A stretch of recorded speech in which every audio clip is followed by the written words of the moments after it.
Bismillahirrahmanirrahim. Assalamualaikum warahmatullahi wabarakatuh.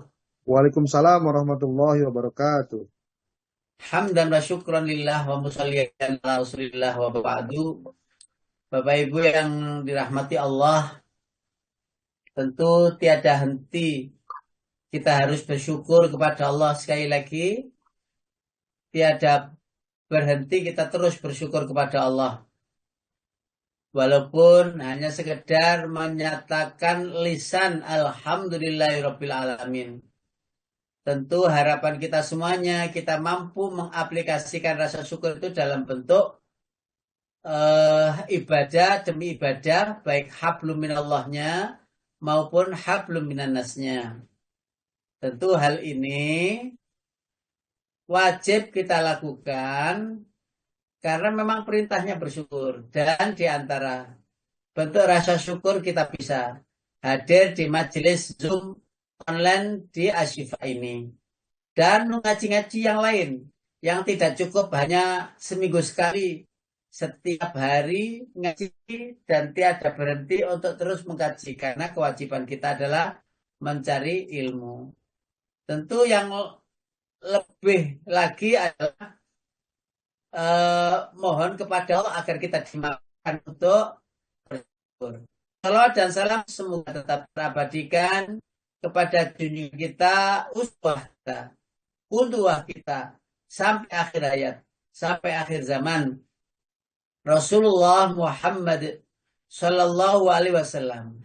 Salam. Cahayanya ya luar biasa, taahan sepanjang masa, tiada henti, sehingga tiada buku yang mampu untuk menelaahkan, menceritakan dengan lengkap tentang pribadi Rasulullah Shallallahu Alaihi Wasallam. Mudah-mudahan kita diakui oleh Rasulullah sebagai umatnya. Amin, Dan amin, amin. ajak bareng berangkat menuju ke tujuannya, yakni surga Jannatul Naim, tentu biidznillah. Bapak Ibu yang saya hormati, dimana panjenengan berada, ngaji kita sebenarnya masih nyambung dengan yang kemarin. Ada udang di balik batu, tetapi di sini adalah kelanjutannya. Topik yang ketiga, yang kemarin, ya, yang kemarin agendanya adalah menghamba kepada Allah, beruswa kepada Rasulullah yang kedua. Yang ketiga ini belum, yang keempat juga belum, dan seterusnya. Sekarang ini akan kita bahas yang ketiga. Dan mudah-mudahan kita juga paham sebagaimana kemarin kita paham.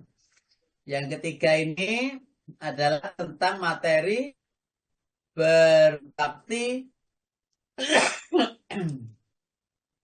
Mudah-mudahan masih ingat materi kemarin.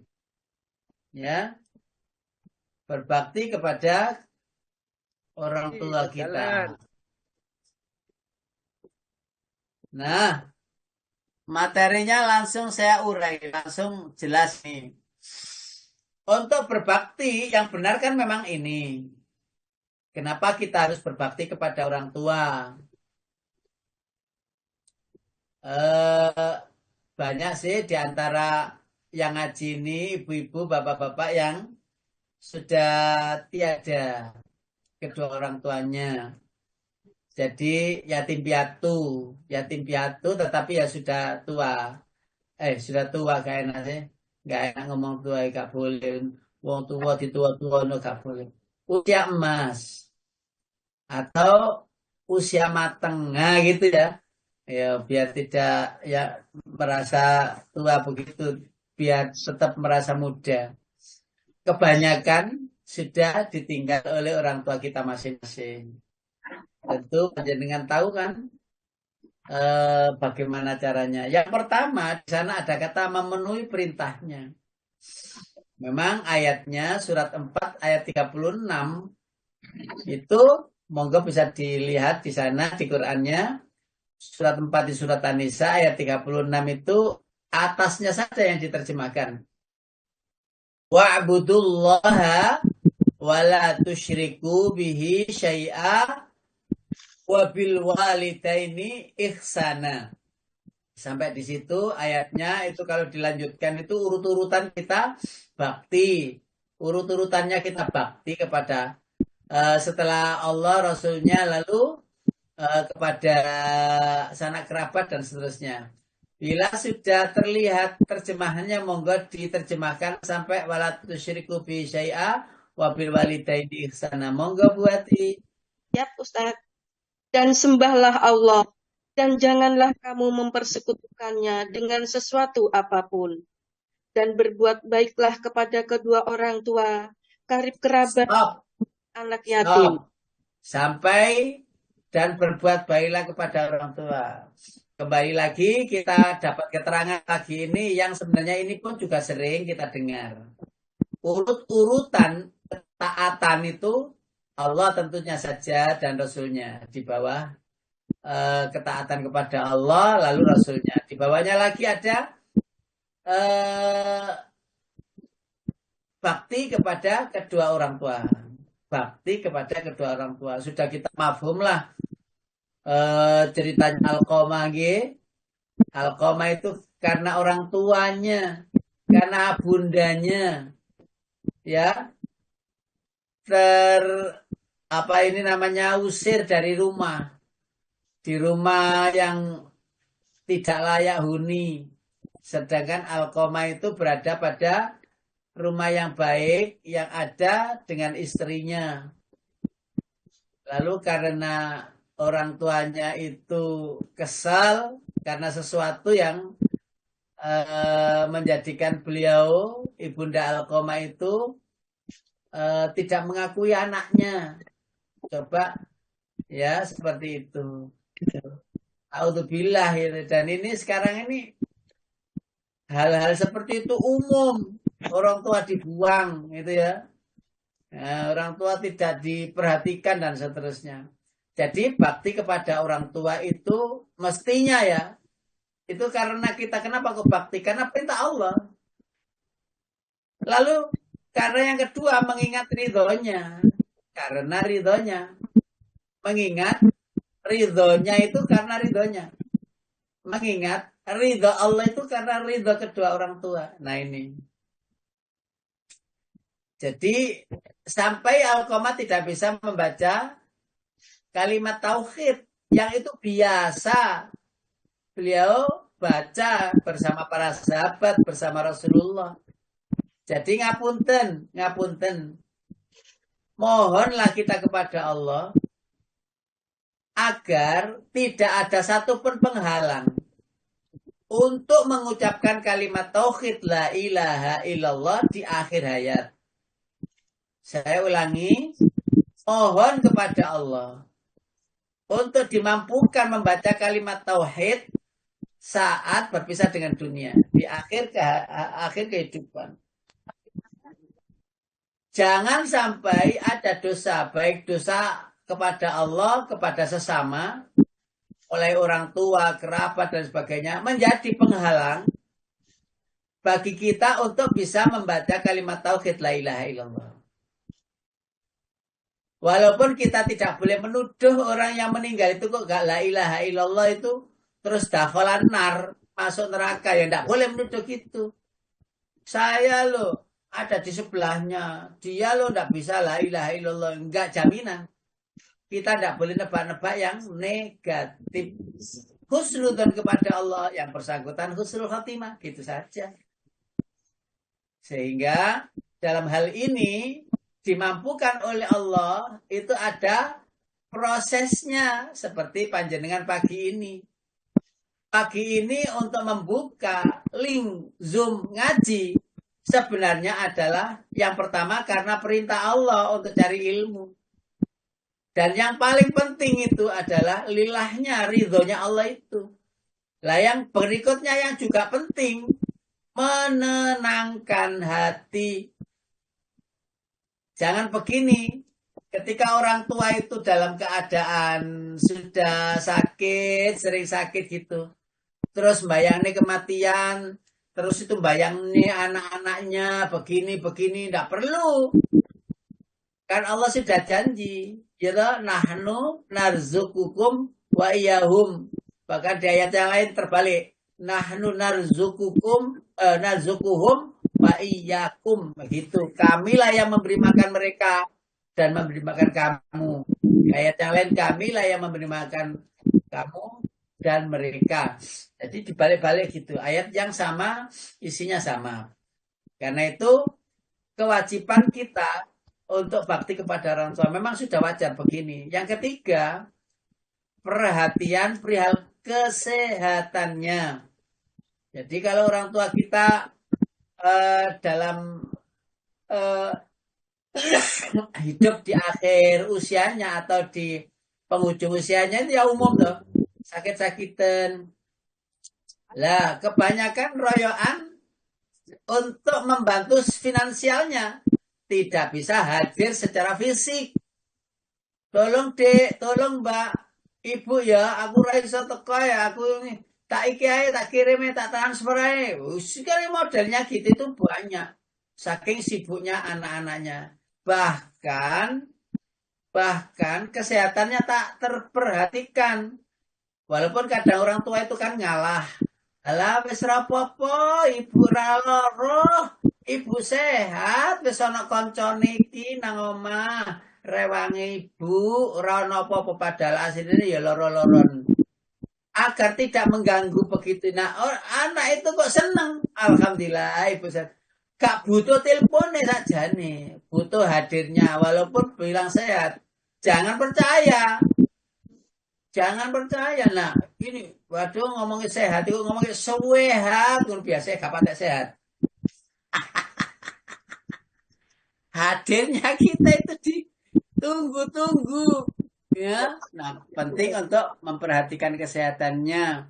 Bahkan ada orang yang menyiapkan diri untuk di masa tua ibunya, di masa tua lagi, di masa usia lanjut lah maksudnya gitu. Untuk kesehatannya disiapkan ini itu dan sebagainya. Yang keempat, mengingatkan akan kewajibannya. Bapak Ibu yang dirahmati Allah, ini ilustrasi kenyataan. Gambaran tapi kenyataan. Yaitu terjadi pada masa Nabiullah Ibrahim alaihissalatu wassalam. Surat Maryam itu surat 19. Itu telaahan ya Allah, halus sekali. Nasihatnya itu halus sekali. Kalau ada anak-anak itu yang ganti kayak gitu tuh ya Nabi Ibrahim kan ya Nabi ya. Nabi Ibrahim itu kan Khalilullah itu. Kekasihnya Allah. Gelarnya itu loh.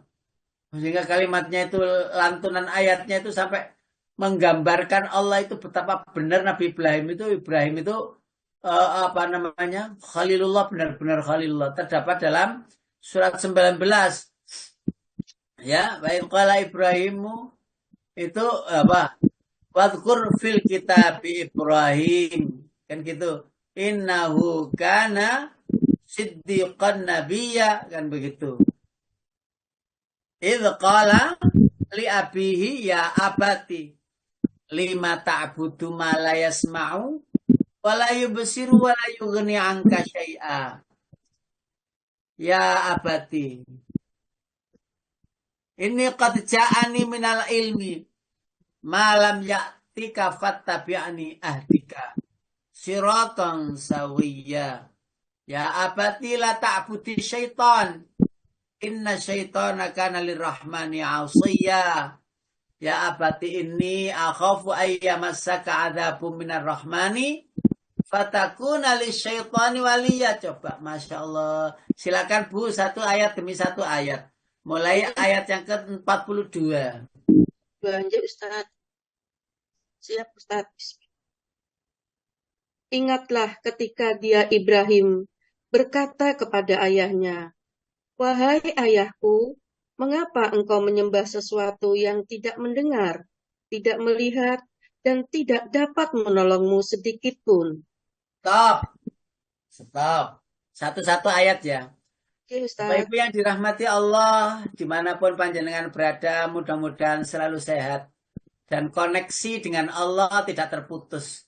Coba nasihat Nabiullah Ibrahim, nasihat Allah kepada kita ya.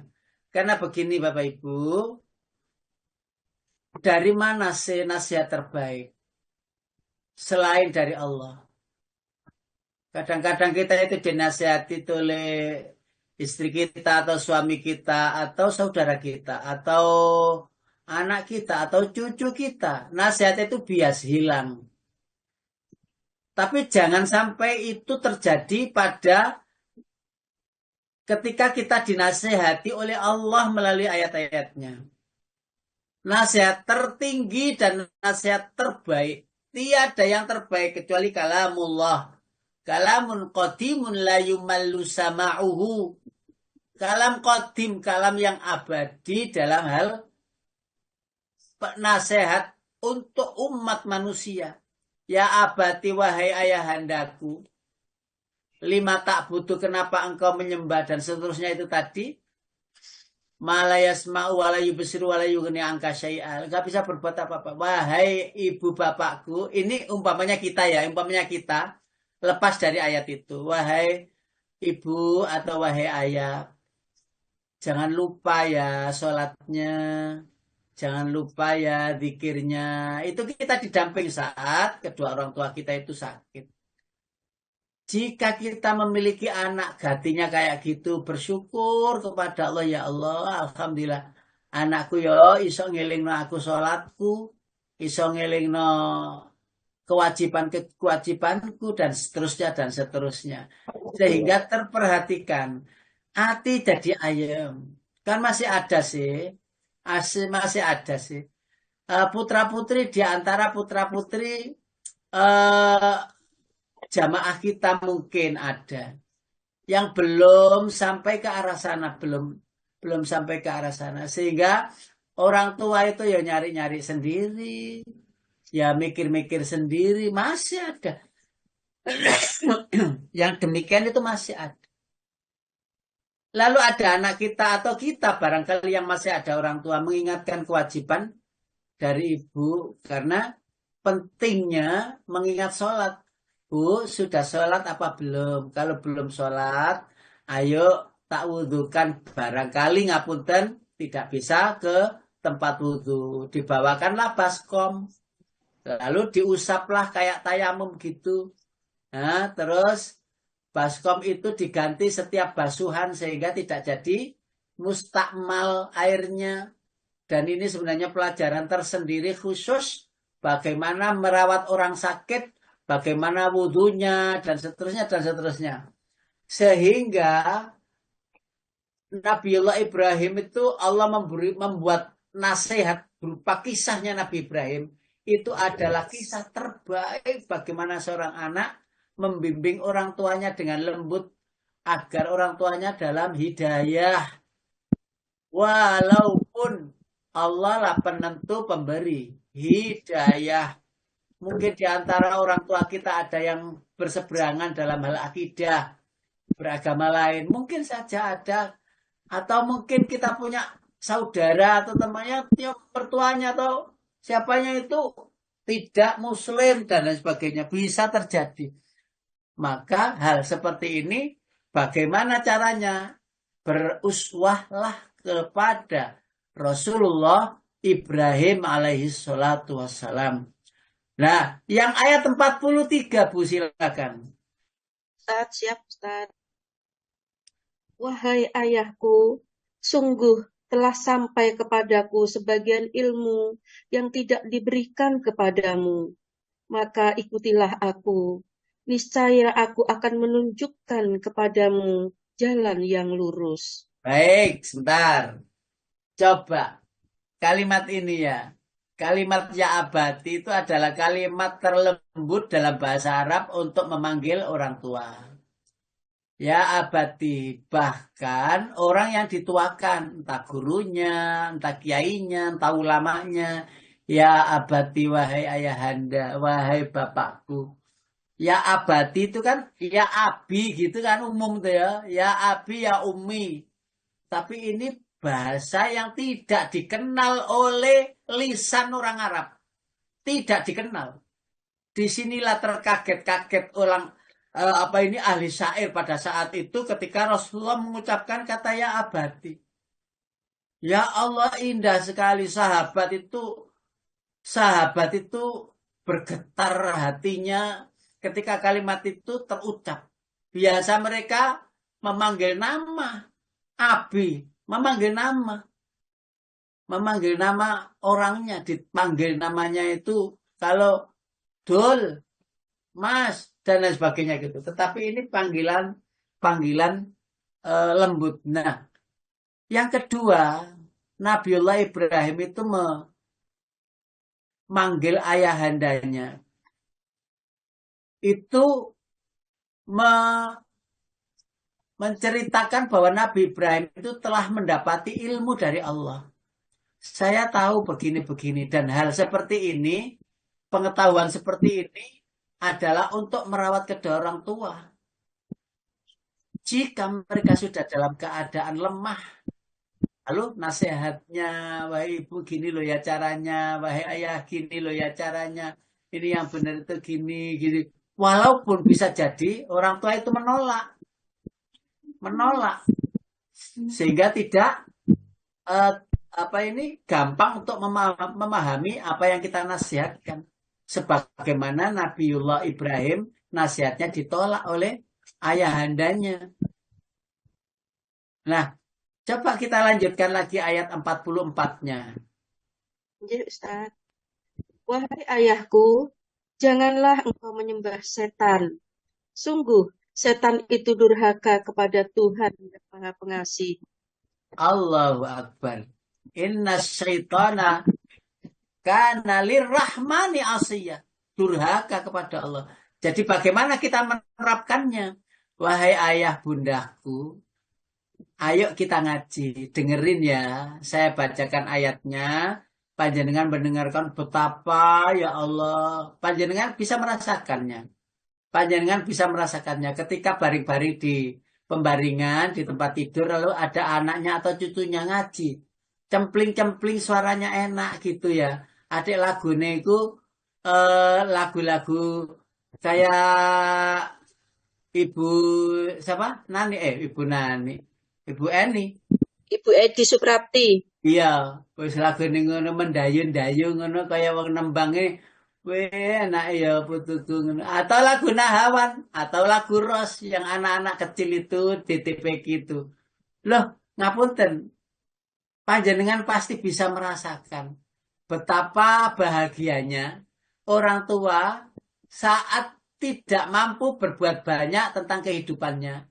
Lalu di akhir ayatnya itu di rumah itu terdengar suara-suara itu dari anaknya. Dari cucunya. Suara itu dan bergetar hati. Rindu sekali betapa mereka itu kalau jauh. Ya rindu dengan bacaan Al-Qur'annya. Alhamdulillah putuku suaranya enaknya dan sebagainya dan lain sebagainya.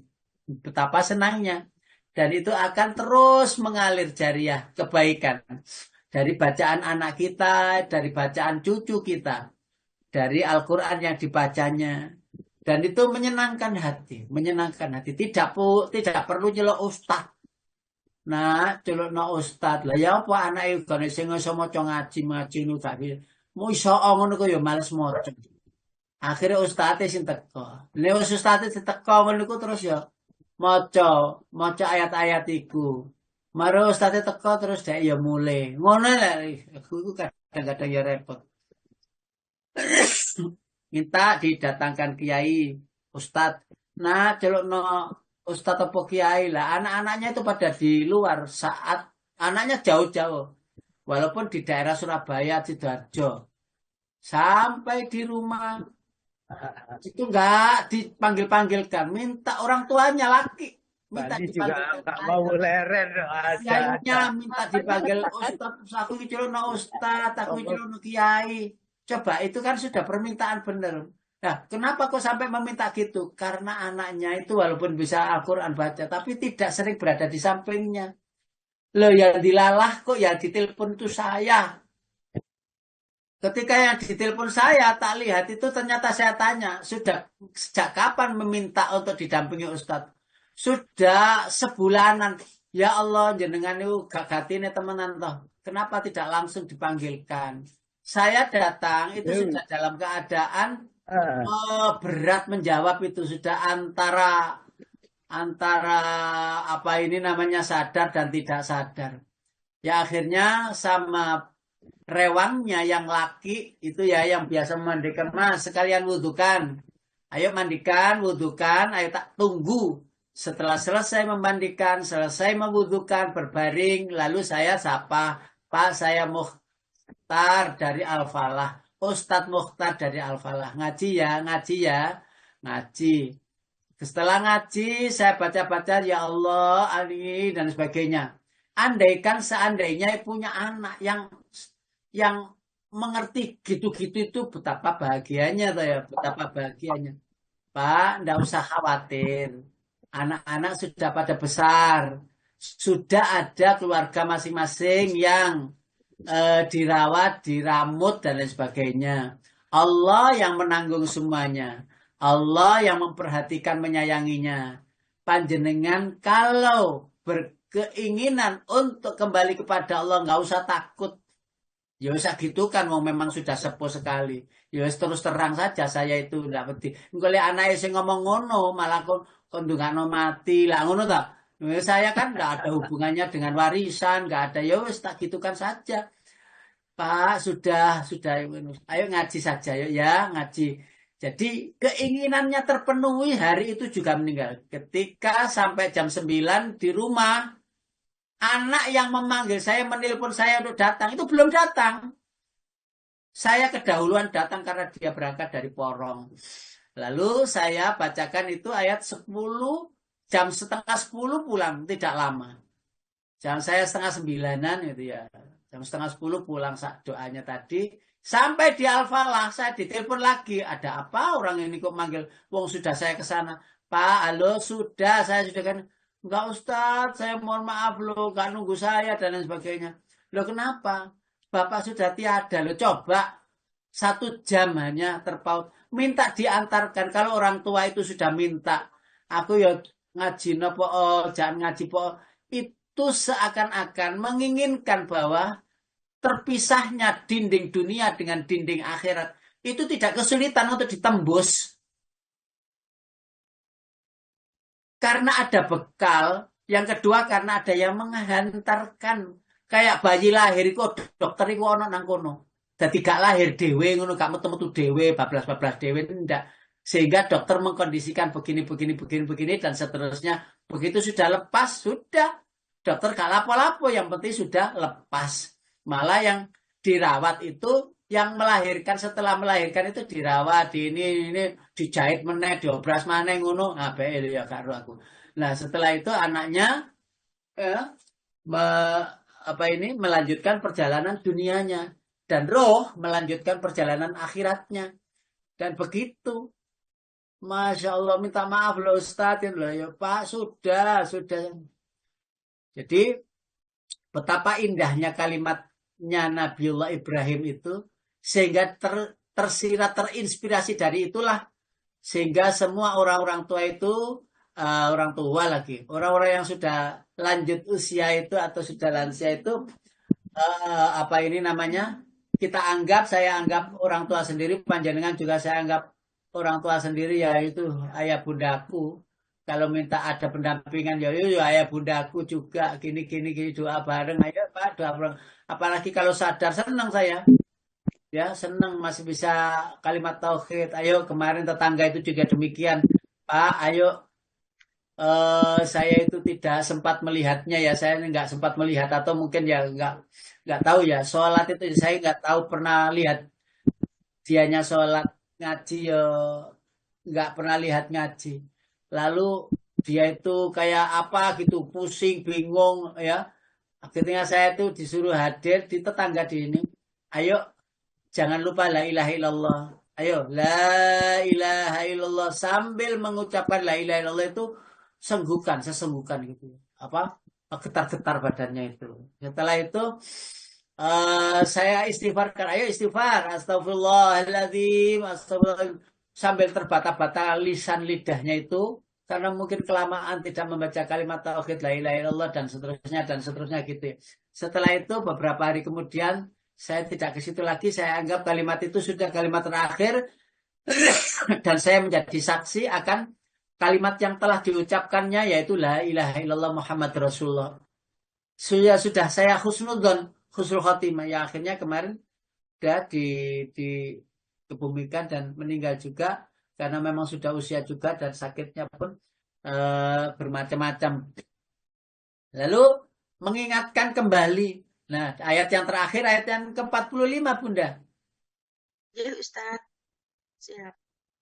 Wahai ayahku, aku sungguh khawatir engkau akan ditimpa azab dari Tuhan yang Maha Pengasih, sehingga engkau menjadi teman bagi setan.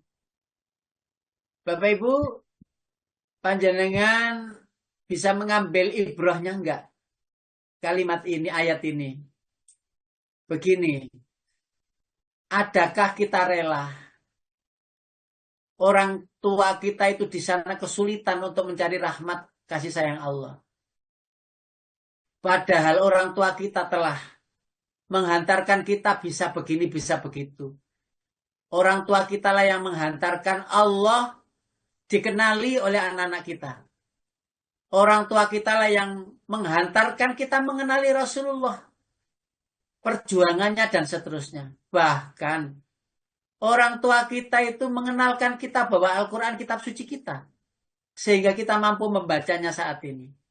Bahkan apakah kita tahu bahwa sebenarnya mereka berdoa kepada Allah agar kita menjadi ketika dewasa nanti anak-anak yang solih-solihah. Orang-orang yang berguna. Di dalam doanya setiap beribadah. Doanya seperti itu. Tidak mungkin orang tuanya itu bercerita tentang doa yang disampaikan, dimohonkan kepada Allah untuk kita. Nah, sampai orang tua kita tidak ingin anak kita itu terjerumus kepada kedurhakaan kepada Allah. Maka berbalik, apakah kita mampu menghantarkan orang tua kita untuk husnul khotimah? Walaupun itu tidak sepadan. Tidak sepadan. Makanya kan sering dulu saya sampaikan ini kalimat ini, mungkin panjenengan masih ingat. Anak yang sukses itu adalah anak yang mampu menghantarkan orang tuanya husnul khotimah. Bukan anak yang pangkat derajatnya, jabatannya banyak, uangnya banyak, berfasilitas. Bukan, itu murah sekali. Bahkan mungkin di hadapan Allah tidak berharga. Saking murahnya tidak berharga. Tetapi harga sebuah keimanan yang mampu kita selipkan di hati orang tua kita untuk kita dorong menjadi iman yang kuat. Sehingga kita mampu menghantarkannya ketika berjumpa dengan Allah Tuhannya itu husnul khotimah. Tidak ruwet karena kita. Tidak bingung karena anak-anaknya. Betapa bahagianya jika ada anak yang mampu menghantarkan orang tuanya dalam keadaan husnul khotimah.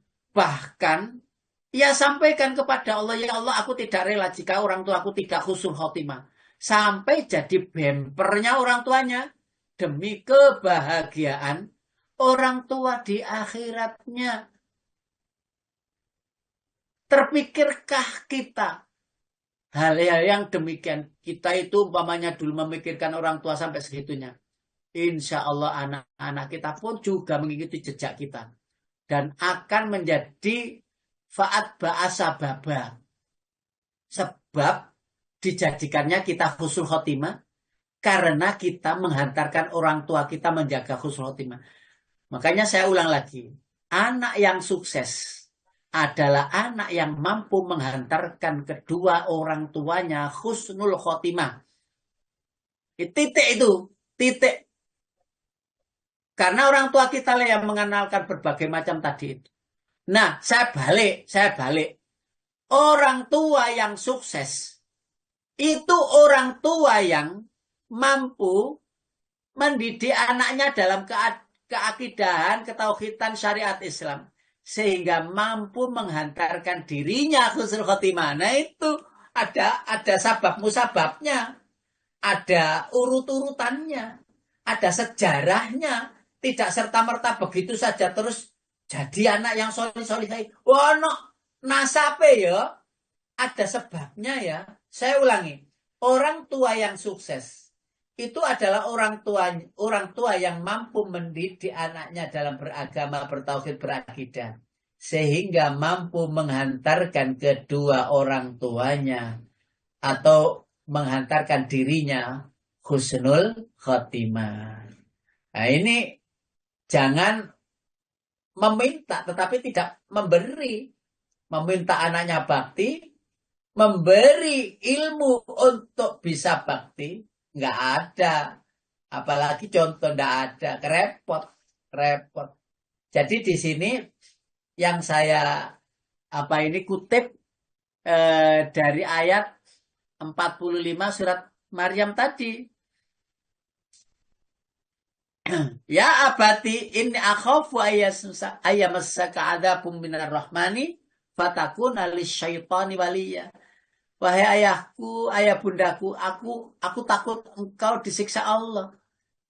Aku takut engkau masuk neraka. Jadi yang ditakutkan Nabi Ibrahim itu ya karena Allah tidak memberitahu kepada Nabi Ibrahim bahwa ayahanda bundanya itu tidak Muslim. Tapi anehnya Nabi Ibrahim ya terus berupaya dan berusaha. Ya, usaha dan upaya terus-menerus itu menandakan ikhtiar kita agar maksimal. Jadi mudah-mudahan catatan kalimat tadi tidak segera hilang atau bahkan terlupakan. Terus yang kelima, membantu keperluannya. Keperluannya apa? Jadi ngapunten, kalau umpamanya bundayanya, ayahandanya tuh seneng, kalau dioleh-olehi martabak gitu tuh ya. Oh, pulang itu mesti nggak martabak. Wah, ini seneng dan lain sebagainya, ya tuh. Walaupun kadang-kadang orang tuanya itu senengnya itu epok-epok, ya pura-pura seneng oleh-oleh anaknya itu padahal gak didahar. Diinjipit wes ngunae. Wes kono mamen bareng kono dibuka bareng kono gitu. Jadi ada yang model-model seperti itu. Ono sing gatekno kadang disimpen iki kanggo aku yo kok oleh kita ada sih macam-macam gitu ya. Model-modelnya orang tua kita itu loh. Ya mungkin ya kita jadi orang tua lihat diolehno anak putune ya pancing ya paling ya ono sing ngono ya wis ngono wis apa. Yes, alhamdulillah. Yang keenam, mendengarkan nasihatnya tentu ya. Jadi ojo jeyeli ya orang tua lo musuhan dengan orang tuanya itu ya. Musuhan ya Allah. Iki anakku iki yo wangil kandhane dadi anak itu yo senesuan budrek sampai nangis ya Allah ya apa itu anakku lo Ustaz wis gak sayang padaku lo landoke sapa lo Bu ndoke sapa lak ndoke jenengan sendiri masa ndoke tanggane kan ya ora lah kan ndoke sapa ya niru sing niru ya gak ada teko sing duwe ndok ya tak gitu kan aja tak guyoni ngono ku ya wis ya apa kate murah-murih na Ustaz ya sungkan ya tak gitu itu kan lo ya apa lo ya memang pabrik elon jenengan ya. Jadi dalam buku-buku parenting itu ya pembinaan gitu ya. Itu kan ada itu ceritanya. Bahkan di hati-hati Rasul ada bahwa anak itu nitis istilahnya apa ya? Mengikuti kebiasaan ibundanya gitu ya. Karena nasabnya itu. Kalau ibundanya itu seneng ngaji ngono biasa ya ngono. Walaupun ya itu kadang-kadang ya tetap Allah juga yang menentukan ya mendengarkan nasihatnya. Jadi kalau dinasehati diam aja lah. Dengarkan aja dan biasanya nasihatnya itu yang suka nasihat itu banyak gitu ngomong gitu kadang kita itu kan pegel ngomong gitu lah usahakan tetap didengarkan dengan baik walaupun kita itu nanggapinya itu ya nasihatnya dia podo kepinginannya yang ngono iku nasihati ngono ini dan sebagainya udah tidak perlu harus dibantah atau tidak usah ngomentari ya saya kan serang komen gitu ya terus yang terakhir tentu mendoakannya panjenengan sudah banyak tahu ya wa qur rabbirhamhuma kama rabbayani shaghira bahkan surat Ibrahim itu juga ada Rabbi ufirli wali walidayya waliman dakhala baitaya wali walidayya walil mu'minina yauma yaqumul hisab. Lah kalau di surat Nuh juga ada Rabbi ufirli wali walidayya waliman dakhala baitaya mu'minan walil mu'minina wal mu'minat wala tazidudz zalimina illa tabara. Surat Nuh juga disampaikan ada beberapa doa untuk orang tua ya, beberapa doa untuk orang tua dan kita sudah hafal insyaallah. Yang berikutnya, nah ini krusialnya. Lalu apa kesalahannya? Apa kesalahan dari bakti orang tua? Yang pertama, tidak boleh berlebihan mencintainya sehingga ya, karena kasihan yang salah berlebihan mencintainya, maka hal-hal yang tidak diperkenankan melebihi cintanya kepada Allah dan Rasul-Nya. Jadi berlebihan mencintainya itu sampai mengkultuskannya, mengidolakannya. Satu kesalahan ini terjadi banyak orang. Di antaranya itu teman saya sendiri. Ketika ibunya meninggal, seperti orang stres gitu. Karena mengidolakan benar ibunya. Kenapa kok diidolakan ibunya itu? Sayang kepadanya itu, bergantung kepadanya itu sangat sekali. Jadi tidak bisa mandiri. Padahal usianya itu sudah ya usia-usia kuliah. Berarti kan ya 18, 19, 20 tahun. Yang akhirnya stres, galau, ya, depresi. Ketika ibunya meninggal, seakan-akan dunia ini sudah hilang. Separuh dunianya hilang, stres. Larilah dia ke rumah, ke tempat saya pada saat itu. Ya, lari di rumah itu baca Quran mulai pagi sampai pagi lagi. Namanya baca Quran itu pagi sampai pagi lagi. Setahu saya dia nggak begitu bisa baca Quran. Lah kok bisa? Baca Quran itu walaupun ya terbata-bata itu. Betah sampai pagi lagi. Tak mandikan. Saudaranya nyari itu nggak ketemu di mana anak ini. Akhirnya telepon saya, telepon kantor, lalu saya bilang, iya ada di rumah saya. Saudaranya datang ke rumah saya suruh pulang. Pulang aja, saya yang mengurus. Jadi ngurus orang depresi yang ya laki-laki tentunya ya. Jadi apa ini namanya? Saya ajak ngobrol, yang ngobrolnya itu saya sebenarnya nggak jelas. Tapi tak iyakan saja. Ngobrolnya sebenarnya nggak nyambung antara kalimat satu, cerita satu dengan cerita yang lain. Lalu saya ya pura-pura paham saja. Oh iya ta. Oh gitu ya. Oh ya udahlah, nggak apa-apa. Ya oh iya ya saya tahu. Padahal saya itu nggak ngerti. Maksud saya ngomong juga nggak ngerti. Jadi ngomongnya kayak melong gendeng pisan. Jadi kalau orang stres pisan gitu. Dan itu tidak bisa diterima oleh orang lain. Kalau orang lain diajak ngobrol sama dia pasti ditinggal. Karena tidak jelas. Jadi orang yang mendengar orang stres itu harus ikut stres. Orang yang bicara dengan bayi melok pelat-pelat. Malah lucu, malah api. Ya.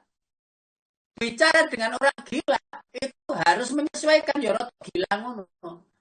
Rotok gila jadi artinya melonggarkan apa yang tersekat di dalam pikiran-pikirannya. Sampai segitu itu saya itu sampai kapan lalu saya cerita dan nama Pak Lima itu yang ngerawat laki-laki depresi itu. Satu yang hilang tidak tahu kemana sekarang. Ya hilang muncul sembuh gak kena dalan. Kayak yang lain-lain itu mayoritas sudah menikah, keluarga, bekerja dan seterusnya. Saking saya itu tidak punya tempat ya udah nginep di rumah saja. Gampang nanti jam 1, jam 2 didusin. Ayo mandi-mandi, gampang bangun. Siram. Ada yang nggak tidur. Di mendeli gitu. Akhirnya kita siram, kita mandikan jin-jinnya hilang, dikasih daun bidara gitu. Ya terus sudah, terus pagi kita baca Quran, sholat subuh baca Quran dan seterusnya. Terus kita ajak riang, kita ajak guyon-guyon, gini-gini dan sebagainya. Kalau sudah diam dan satu arah saja tidak toleh-toleh menang itu. Ayo ngelamun ya dan seterusnya trik-trik kita. Ya jadi dari pengalaman itu saya sebenarnya nggak punya ilmu. Ya otodidak saja melihat ini diapakno ya diapakno. Oh, yang pertama diginikan kok sembuh.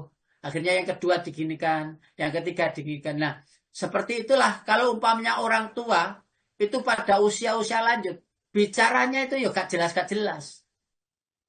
Gitu. Nah, jadi berlebihan mencintainya menjadi stres sendiri. Ada pamrih, ya. Mudah-mudahan dengan bakti gitu tuh ya. Oh, mungkin yang bagian kaya dan ini terjadi sehingga ada orang tua yang anak itu yang sayang kepada orang tua. Begitu orang tuanya sakit, ya karena orang kaya ini, orang kaya. Itu sudah memikirkan berbagi untuk warisannya. Jadi ada seorang suami istri yang ingin sekali istrinya tuh hartanya banyak, suaminya biasa-biasa saja. Peninggalan dari orang tua istrinya itu banyak. Rumah, kos-kosan ada puluhan lah. Katanya sih ya sampai ratusan. Banyak. Lah orang ini mau infak, mau sedekah, mau wakaf. Dihalang-halangi oleh anaknya. Dulu baik kan sama ibunya. Begitu ibunya sudah sakit-sakitan tuh. Sekarang boloan sama bapaknya. Padahal bapaknya itu gak bawa apa-apa istilahnya pada saat nikah. Hartanya itu semua milik ibunya. Dihalang-halangi coba. Jadi ada pamrih. Jadi baiknya ke rumahnya ngerawatnya itu ada sesuatu. Ada duniawi yang diinginkan untuk didapat dari merawat orang tua.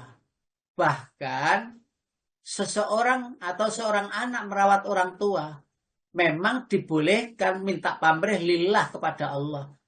Ya agar ini lancar rezekinya, agar anaknya juga bakti dan sebagainya. Boleh-boleh saja.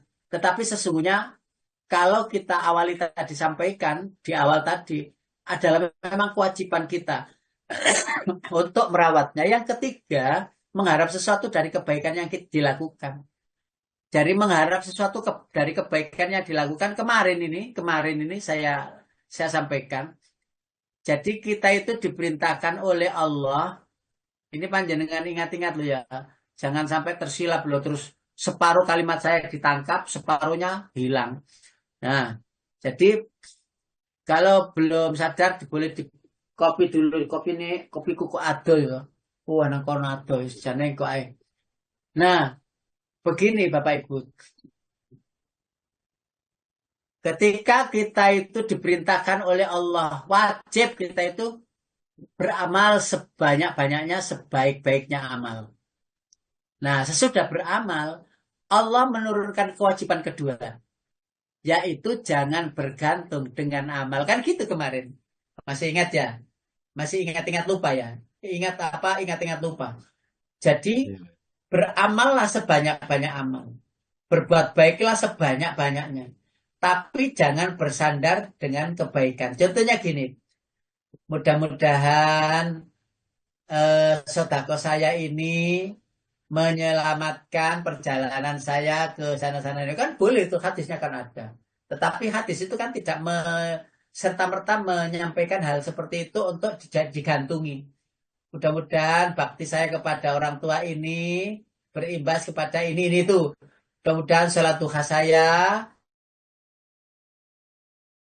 tambah rezekinya lah. Berarti menggantungkan sholat duha, menggantungkan bakti kepada orang tua, menggantungkan amal sedekahnya. Enggak gitu. Jadi kita sudah harus berubah. Wong panjenengan sudah ngaji itu ya wis bertahun-tahun. Ketika kita sudah bisa beramal, maka tetaplah kebergantungan hanya kepada Allah. Jadi amal yang kita lakukan itu sebenarnya adalah kehendak Allah yang sudah ditetapkan. Karena itu tidak boleh bergantung kepada amal. Berapa loh amal kita itu segitu saja sudah minta balasan, sebanyak-banyak balasan. Terus yang keempat, tidak mencari ridhonya. Jadi merawat orang tua itu kan mestinya mencari ridhonya Allah. Lah ridhonya Allah itu kan berawal dari ridhonya orang tua. Kan banyak ya, bagaimana mendapatkan ridho Allah. Kapan lalu ya sudah lama ini saya sampaikan. Bagaimana sih cara mendapat ridho Allah? Yang pertama, bersyukur. Yang pertama itu bersyukur atas pemberian Allah. Banyak ya bersyukur, sedikit ya alhamdulillah tetap bersyukur. Terus yang kedua, berbuatlah kebaikan yang diperintahkan Allah tanpa syarat apapun. Carilah dari orang lain. Yang pertama adalah carilah ridhonya orang tua. Bunda, ayahanda,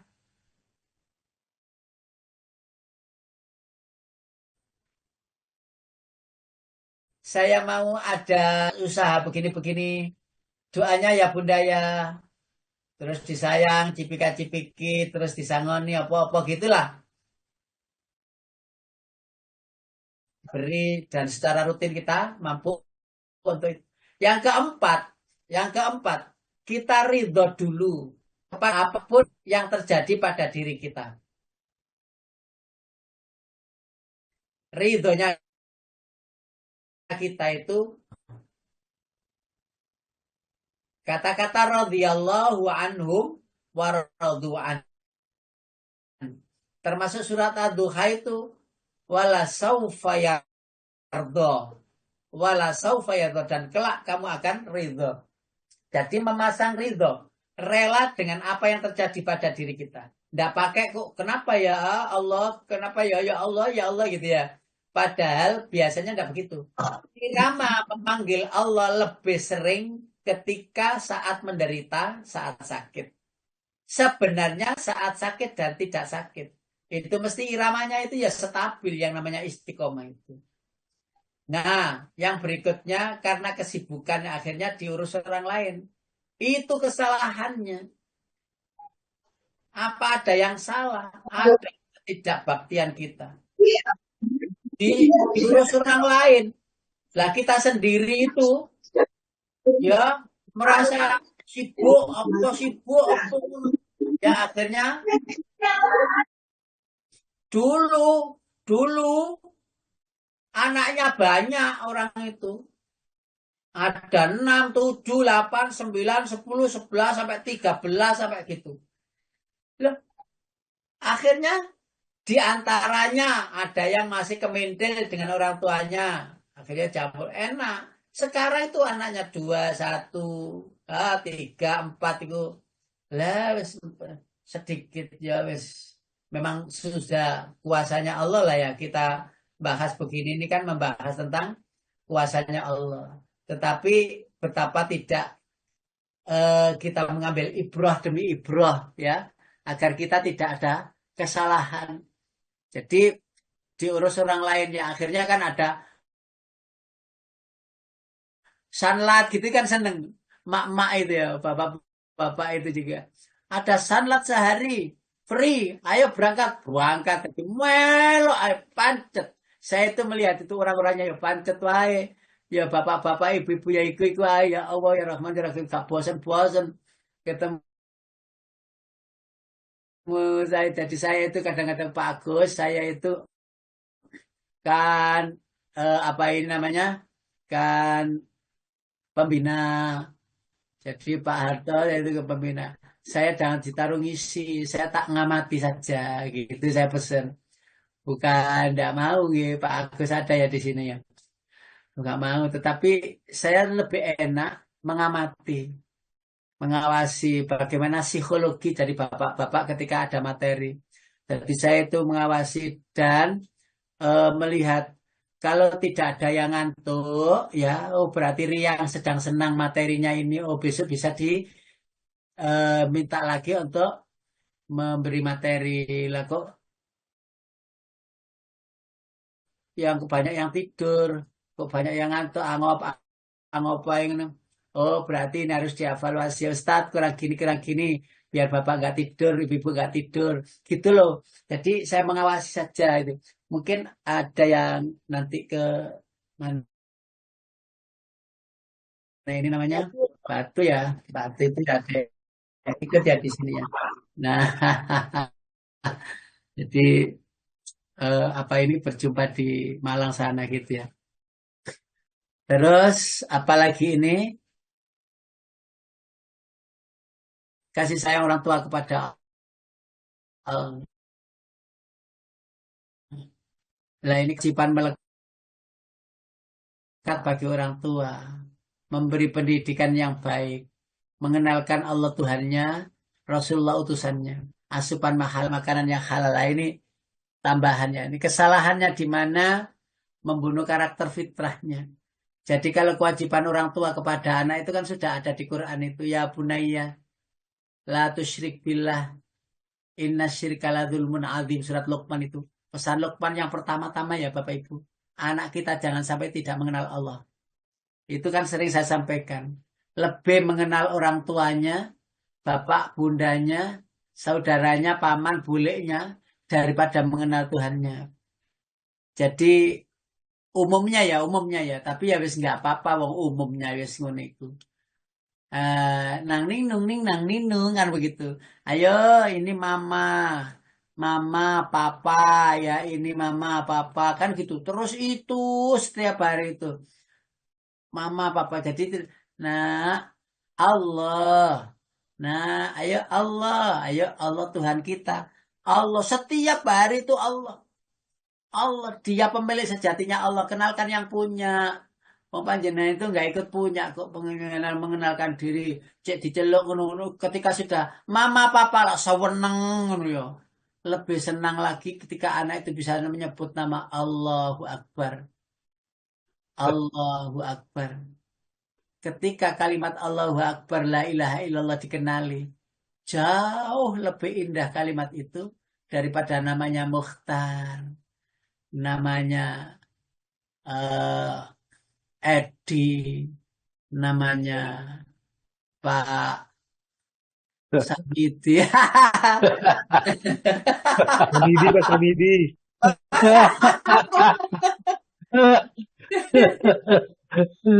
Gitu loh Pak, maksud saya itu. Ketika panjenengan punya cucu, nak, yang pertama, kenalkanlah cucuku, anakmu itu Allah. Ayo, zikirkan dia, mengenali Allah nomor satu. Yang kedua, dikenalkan Rasulullah Muhammad. Allahumma salli ala Muhammad. Allahumma salli ala Muhammad. Dikenali kalimat itu didengung-dengungkan. Kalimat Allah didengung-dengungkan. Setiap pagi, setiap sore. Sebagaimana ayatnya. Wasabbihuhu bukratan wa asila. Bertasbihlah setiap pagi sampai sore. Setiap waktu. Coba. Kalau panjenengan wis kadung lah. Arek wis gede loh Ustaz. Ya wis lah. Alhamdulillah sudah mengenali Allah. Tetapi kuatnya anak untuk menjadikan mampu bertanding di dunia itu karena kekuatan imannya yang itu disampaikan oleh Allah, dinasihatkan melalui Luqmanul Hakim, ya bunayya la tusyrik billah inna syirkal wasainal insana biwalidayhi dan seterusnya, ya bunayya innaha intakum mithqala habbatin min khardalin fatakum fi sakhratin aw fis samai aw fis samawati aw fil ardi ya Allah. Kan itu kan ada surat Luqman. Monggo boleh dibuka surat Luqman, surat nomor 31. Ayatnya adalah ayat yang ke-16. Surat Luqman, surat 31, ayat 16. Ya bunaya, innaha, dan seterusnya. Kata-kata ya bunaya itu kan banyak. Monggo buati. Ustaz, Luqman berkata, "Wahai anakku, sungguh jika ada sesuatu perbuatan seberat biji sawi dan berada dalam batu atau di langit atau di bumi, niscaya Allah akan memberinya balasan. Sesungguhnya Allah Maha Luas, Maha Teliti." Sampai dikenalkan sedetil itu. Kira-kira sekarang ini Allah melihat kamu apa enggak? Melihat bunda, anakku. Kalau andaikan engkau berkata jujur, ya, apakah Allah mendengar, melihat, mendengar bunda? Apakah jika kita bohong, Allah juga tahu? Tahu Bunda, uangnya Bunda tadi di atas kulkas itu 1.000 itu nggak ada. Kamu nggak yang ngambil? Iya Bunda, saya ngambil. Kenapa? Diantarkan dengan keakidahan. Sehingga anak nggak bisa bohong. Jadi jangan, ayo siapa saya yang jaga duitku? Nggak tahu. Padahal taruh kabur semua, gak karu-karuan hilang. Ya lek sewu. Lale wis gedhe ngono wis sak gebok wis terlatih ngambil terus ya toh. Dompet ya sak dompetnya hilang apa lah ada gitu itu. Nah, kenapa tidak sejak kecil dihantarkan wahai anakku? Ketika kita berjalan kemana pergi kira-kira Allah lihat apa? Lihat. Oh, berarti sudah mengenal Allah. Wis alhamdulillah panjenengan kedah bahagia. Wahai anakku, kalau kamu pergi kemana-mana itu loh, ke warung kemana itu, kira-kira Allah lihat apa enggak? Lihat, oke. Kamu tadi kemana? Coba. Sama siapa temanmu? Oh, sama ini. Kemana tadi? Ke masjid. Alhamdulillah, pinter. Benerkah ke masjid? Bener, Bunda, ke masjid tadi. Loh, kenapa kok ke masjid? Iya, itu main di masjid sama anak-anak. Dan lain sebagainya, dan lain sebagainya. Aman kalau ke masjid. Nah, hal seperti itu terlatih sejak kecil, tidak instan ketika dewasa. Akhirnya anak terlatih sejak kecil. Jadi apapun ia ingat di mana kata-kata bundanya yang selalu menanyakan, nak, Allah melihat enggak kamu ketika tanda tangan itu dapat banyak uang? Iya bunda lihat. Dia takut. Cuma tanda tangan mau ini. Waduh, sak menikahi dua MM-an nih. Ya, bukan tanda tangan. Takut nggak jadi ya Allah karena terlatih sejak kecil ya Allah. Sadaqallahul adzim sampai di situ dulu Bunda, Ayahanda. Ya, mudah-mudahan bisa kita besok kita nyambung ketemu lagi. Mudah-mudahan panjenengan sehat walafiat, diberi tambahan umur yang barokah. Amin. Mohon maaf lahir dan batin. Assalamualaikum warahmatullahi wabarakatuh. Saya kembalikan kepada Pak Hedi.